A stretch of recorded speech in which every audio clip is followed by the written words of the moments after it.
வீரம் விளையும் மாமதுரை மண்ணை வணங்குகிறேன். இந்த மதுரைனாலே உடனே ஞாபகத்துக்கு வரது சீறி பாஞ்சி துள்ளி குதிக்கிற யாருக்கும் அடங்காத காளைகள் விளையாடுற அலங்காநல்லூர் ஜல்லிக்கட்டு தான்.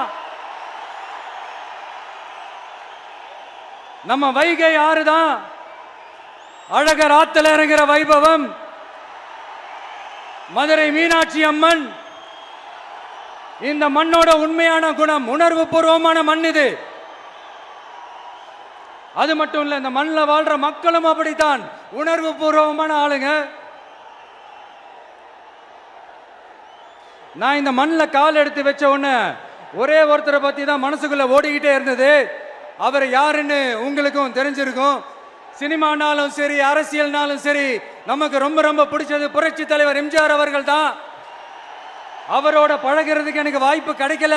ஆனா அவரை மாதிரியே குணம் கொண்ட என்னுடைய அண்ணன் புரட்சி கலைஞர் கேப்டன் விஜயகாந்த் அவர்களோட பழகிறதுக்கு எனக்கு நிறையவே வாய்ப்பு கிடைச்சது. அவரும் இந்த மதுரை மண்ணை சேர்ந்தவர் தானே. அவரை மறக்க முடியுமா?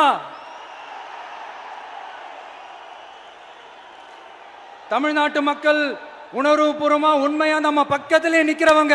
அதுக்கு ஒரு மிகப்பெரிய அடையாளம் தான் இந்த மதுரை மண்.